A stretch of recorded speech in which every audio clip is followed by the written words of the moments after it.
On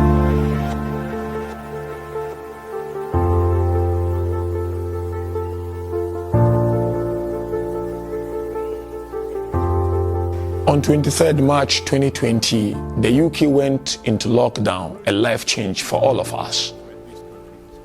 Being an African Burmese means we're all in this together, and we've been doing this for the past 3 months.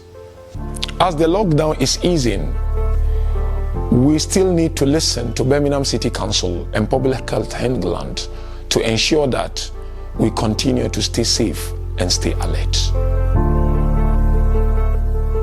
The following guidelines are simple things we can do to ensure we continue to follow government guidelines to stay safe. Education. The lockdown meant our children are not able to go to schools and colleges. Some schools and nurseries have started to open, but it will be different for different age groups. We all need to stay in touch with our local schools and to find out what these arrangements are. There are no blanket rules on opening yet. Please get in touch with your children's schools and find out what they are planning. Work. Most of us were not able to go into work unless we were key workers. As the lockdown eases, we will see more and more people getting back to work.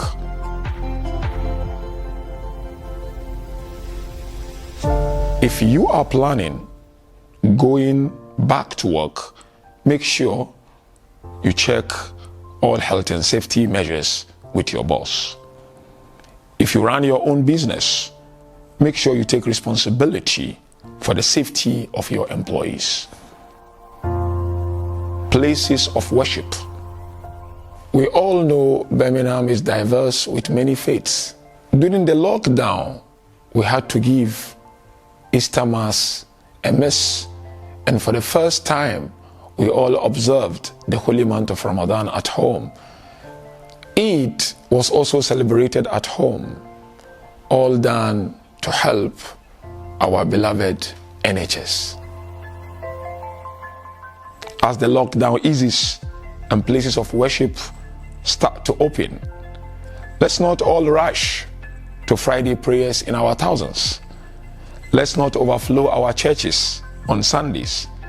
Let's remain sensible and follow government's advice and only attend mosques and churches if we need to, and if we know we've no symptoms.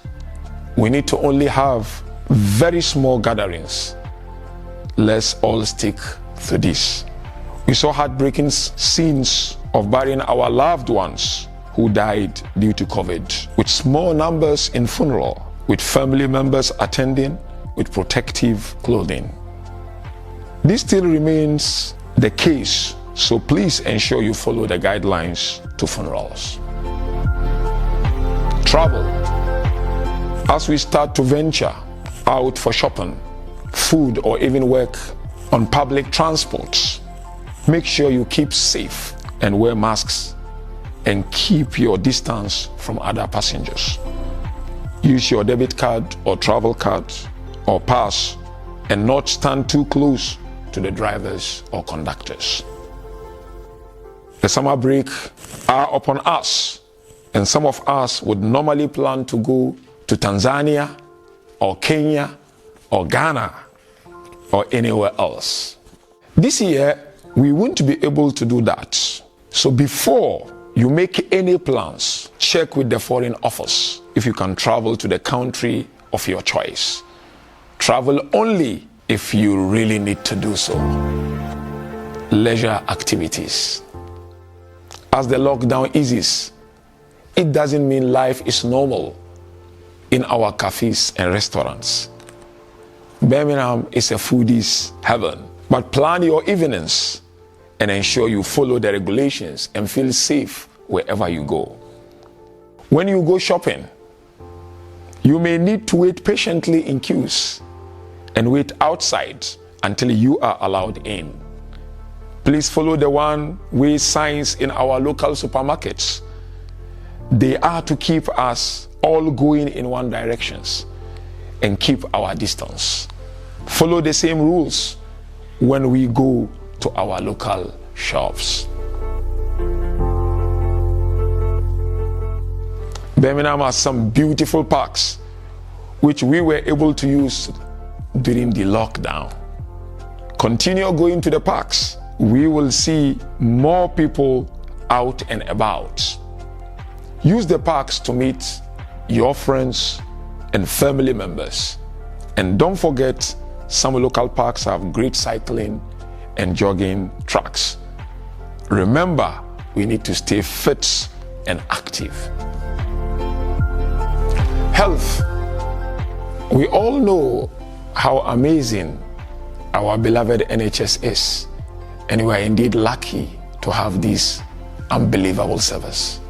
During the last 3 months, while the pandemic was at its peak, we all tried to avoid going to see our GP or attend hospital appointments for non-essential things.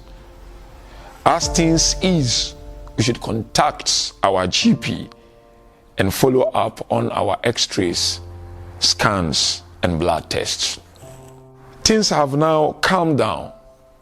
We should not compromise our health. Remember, for all non-emergencies, we can contact 111. But if you think it is an emergency, do not hesitate to call 999.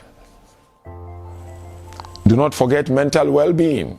It's just as important as our physical health. If you or your loved ones are feeling down, do not hesitate to talk to someone. Do not suffer on your own. And remember, your first point of call is your GP. However, if you have symptoms of COVID or you have been close contact with somebody who tests positive, then you need to use the NHS test and trace. This will help to identify, contain, and control the virus and limit the spread of infection, so you can quickly be tested to find out if they have the virus. Just call 119 or order the tests and trace. Journal advice and signposting. Our business had to close or slow down. We all had to look in the dictionary to look up the word fair law. We had to seek advice on government grants frantically, checking the government website to follow the ever-changing advice. We have started to use words such as unprecedented, bubble, and social distancing. These words has taken over our street lingo. We came out to clap for the NHS. We got to know our neighbors, and we all looked out for each other. Our maths and measurements improved by knowing how long 2 meters were, and now we know how long 1 meter is. Chances are by the time you all see this video, some of our messages will be out of date. We urge you to keep informed. Check government announcements, websites, and guidelines. Ignore endless WhatsApp messages and only listen to official advice. Stay safe, be alert, be responsible.